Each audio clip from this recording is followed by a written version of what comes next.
මේ දේශනාවේ කතාව හරි ලස්සනයි. ඔන්න බුදුරජාණන් වහන්සේගේ කාලේ රජ පවුලක රාජකුමාරයෙක් ලස්සන තරුණ කුමාරයෙක් පැවිදි වුණා. මේ තරුණ කුමාරයා පැවිදි වෙලා රජකම් අතහැරලා මාලිගා අතහැරලා ඒ රජ පවුල ඔක්කොම අතහැරලා පැවිදි වුණා. දැන් පැවිදි වෙන්නේ ඇයි? නිවන් දකින්න. සබ්බ දුක්ඛ නිස්සරණ නිබ්බාන සත්‍ය කරණත්තාය. සියලු දුකින් නිදහස් වෙලා නිවන් අවබෝධ කරගන්නවා කියන අදහසින් අනේ සද්ධාවෙන් පැවිදි වුණා. උන්වහන්සේ පැවිදි වෙලා දැන් ගම්වල පින්ඩ පාතේ වඩිනවා. සිවුරු පොරෝගෙන පින්ඩ පාතේ යන ලස්සන ස්වාමීන් වහන්සේ නම. එහෙම යනකොට උන්වහන්සේට දානෙ බෙදනවට වැඩිය තියෙන ලොකුම ප්‍රශ්නේ මොකක්ද? ගෑනු පස්සේ කියන. තරුණ හාමුදුරු කෙනෙක්. දැන් අපේ ලංකාවේ නම් පින්පව් දන්නවනේ. කර්මඵල දන්නවා. මේ ස්වාමීන් වහන්සේ නමක් කියලා දන්නවා. ඒ කාලේ සමාජයේ මිනිස්සු දන්නේ නැහැ. ඒ නිගාන්ත ශාවකයෝ සංජීව බෙල්ලන්ගේ පුත්‍රකය අජිත කේසකම්බලිකය කකුද කච්චානකය වැඩිපුර හිටිය විද්‍යා දෘෂ්ටික මිනිස්සුනේ. ඒකනේ බුදුරජාණන් වහන්සේටත් විවාහ යෝජනාවක් ගෙනාවේ. කවුද? මාගන්දියා. අන්තිමට කැමති වෙච්ච දැඩි තැන වෛර බැන්දන්නේ. මැරෙන කම්ම මාගන්දියා ඔච්චර හතුරුකම් කරාද බුදුහාමුදුරන්? විවාහයට කැමති නැති තැනනේ. එතකොට අපිට පේනවා ඒ කාලේ එහෙම සමාජයක්. ඉතින් මේ තරුණ ස්වාමීන් වහන්සේ පින්ඩ පාතේ යනවා. තරුණ වයස. මෙහෙම පින්ඩ පාතේ වඩිනකොට ඔන්න එක ගමක ටිකක් ලස්සන තරුණ කාන්තාවකුත් හිටියේ. මේ හාමුදුරුවෝ පස්සෙන් ඇවිල්ලා අතපොලින් hina වෙලා දාන බෙදන් වගේ ඇවිල්ලා විහිළුවක් කරලා ඇහැක් ගැහුවා. හාමුදුරන්ටත් වැදුනා මේක ඉස්මුදුනේ යන්න බැරි. කූඩියමක් වැදුනා වගේ නැද්ද ඒක? ආයි කූඩියම වැදුනා වගේ තමයි. අනේ උන්වහන්සේ දැන් ගිහිල්ලා භාවනා කරන්න වාඩි වුණා. භාවනා කරගන්න බැහැ. හිත විසිරෙන. බොහොම සද්ධාවෙන් පැවිදි වුණා. දැන් මතක් වෙන්නේ කාවද? අර කාන්තාව මතක්. හිත දුවන්නේ එතන. උන්වහන්සේ හවස් වෙනකන් වීර්ය වඩන්න උත්සාහ කරා. හිත එකඟ කරගන්න බෑ. හිත දුවනවා කාන්තාව. ගියා බුදුරජාණන් වහන්සේ ළඟට. ගිහිල්ලා වැඳලා කිව්වා අනේ ස්වාමීනි මාව බේරගන්න. අනේ ස්වාමීනි මම බොහොම සද්ධාවෙන් පැවිදි වෙච්ච කෙනෙක්. මං රජ සැප අතහැරලා මාලිගා අතහැරලා පැවිදි වෙච්ච කෙනෙක්. නමුත් මගේ හිතට දැන් වද දෙනවා මට භාවනා කරගන්න බෑ. කාන්තාවක් මතක් වෙනවා කියලා. බුදුරජාණන් වහන්සේ වදාලා භික්ෂුව රාගී කියන්නේ ගින්නක් කියලා. තථාගතයන් වහන්සේ දේශනා කරනවා භික්ෂුව ඕක මොකද්ද කියලා.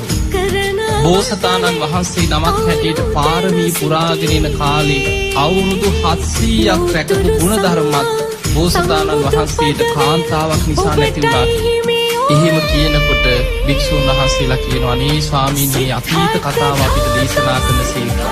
ඔන්න ඔය වෙලාවේ තමයි මෝර පිරිතේ කතාව බුදුරජාණන් වහන්සේ දේශනා කරන්නේ. ඒක තමයි මෝර පිරිතට හේතු වෙච්ච නිදහන කතාව.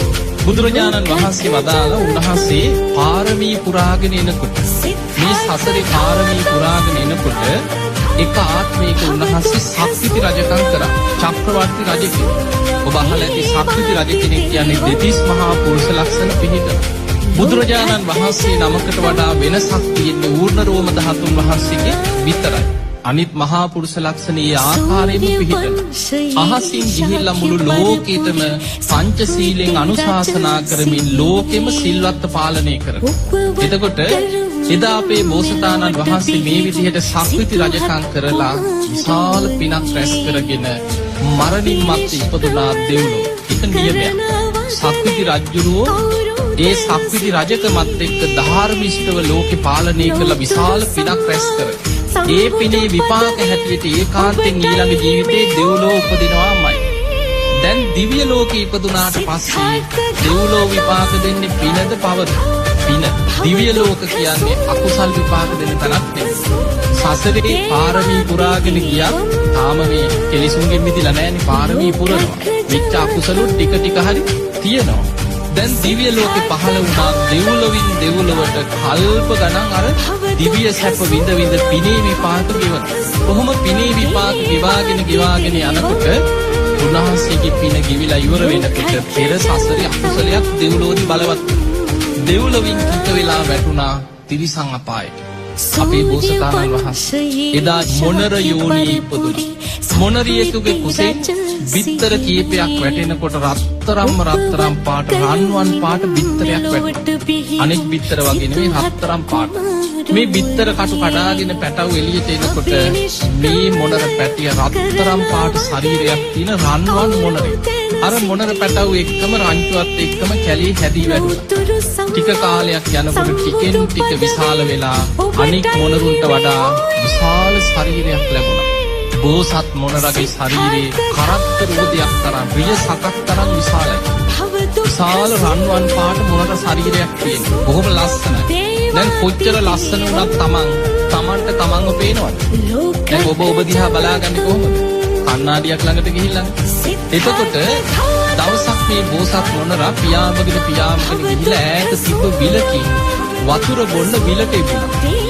වතුර හොඳට පැහැදිලි වෙච්ච දවසක විලට එපෙනකොටම අර විලෙන් කැඩපතෙන් දකින්නවා වගේ තමන්ගේ ශරීරය දැක්කා. එදා දැකපු දවසේම බයක් ඇති වුණා. රත්තරම් පාට ශරීරයක්. අනික් මොනරු වගේ නෙමෙයි. තමන්ගේ ශරීරේ රන්වන් පාටයි. බැරි වෙලාවත් මගේ ශරීරේ මේ ලස්සන මිනිස්සෙක්ගේ ඇස ගැටුනොත් මට අනතුරක් වෙන්න පුළුවන්. සත්තුන්ගෙන් හරි මට අනතුරු වෙන්න පුළුවන්. එදාම තීරණය කරා රැලින් වෙන් වෙලා තනිව වාසය කරා. පියාඹගෙන ගියා. කන්දෙන් කන්දට පියාඹගෙන ගිහිල්ලා හිමාල කඳු මුදුනේ උස්ම තැනකට නැගගත්තා. බොහෝ දුරක් ගිහිල්ලා සති ගණන් පියාඹගෙන ගිහිල්ලා කැලෙන් කැලේට හිමාල කඳු මුදුනේ දැන් උසම තැනක තමයි මේ බෝසත් මොනරා වාසය කරන්නේ. මේ බෝසත් මොනරා උදේ පාන්දරම හිමාලයට ගිය බෝසත් මොනරා රන්වන් මොනරා තනියෙන් ඉන්නේ. උදේ පාන්දර කන්දක් උඩට නගින. ඉර පායනකොට ඉර දිහා බලාගෙන ගාථාවක් උදේචයන් චක්කුමායේක රාජා හරිස්සවන්නෝ පටවිප්පභාසෝ තන්තන් නමස්සාමි හරිස්සවන්නම් පටවිප්පභාසං අයජ්ජ බුත්තා විහරීමු දිවසං. ඒ තේරුම තමයි උදේචයන් චක්කුමායේක රාජා. උදෑසනින්ම ලෝකයාටම ඇස් පහල කරලා දෙන මේ ලොව එකම රජු ලෙස සලකන සූර්යා පහළ වෙනවා උදෑසනින්. දැන් ලෝකයාටම ඇස් පහල කරලා දෙනවා. ඒ කියන්නේ අපිට ඇස් තිබ්බත් වැඩක් තියනවද? සූර්යා ලෝකේ නැත්නම් එළිය නැත්නම් ඇහැක් තිබ්බත් පේනවද?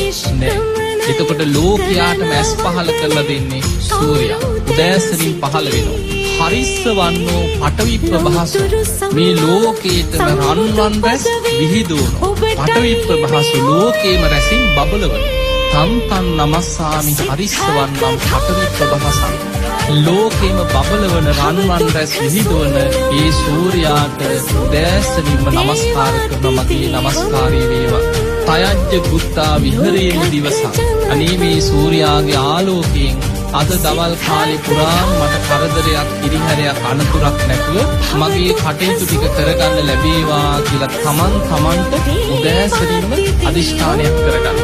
එහෙම අදිෂ්ඨානයක් කරගෙන ගාථාවක් කියනවා. "ඊ බ්‍රහ්මනා වේද ගුරු සබ්බ ධම්මේ තේමේ නමෝ තේච මම් පාලයන්තු නමත්තු බුද්ධානං නමත්තු බෝධියා නමෝ විමුක්තානං නමෝ විමුක්තියා." මේ ගාථාව පුදුම බල සම්පන්න ගාථාවක්. මේ ගාථාවේ අර්ථය ගත්තොත් සියලු බුදුවරු සියලු බුද්ධ ඥාන විශ්වයේ පහළ වෙච්ච බුදු පසේ බුදු සියලු මහරහතන් වහන්සේලා ඒ නිවන් මඟටම කරන බලවත් සත්‍යක්‍රියා බලවත් ගාථා. මේකේ තේරුම තමයි "යේ බ්‍රහ්මනා වේද ගුරු සබ්බ ධම්මේ" මේ විශ්වයේ තියෙන සියලු ධර්මයන් අවබෝධ කරගත් බුදුරජාණන් වහන්සේලා ලෝකෙ වැඩ සිටියාද තේමේ නමෝ මේ බුදුවරුන්ට මගේ නමස්කාරය වේවා.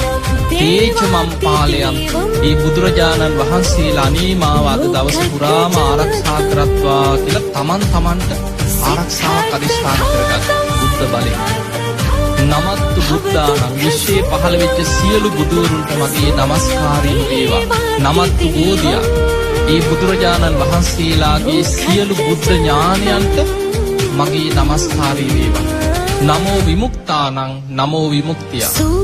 විමුක්තානං කියන්නේ විමුක්තියට පත්වෙච්ච බුදු පසේ බුදු මහරහත් යම්තාක් උතුමන් ලෝක විමුක්තියට පත් වුණාද ඒ සියලු දෙනාට මගේ නමස්කාරය වේවා.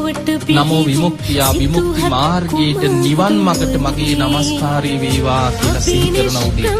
ඔන්න තියෙන උදෑසන ඇති කරගන්න බලවත්ම ආරක්ෂාව.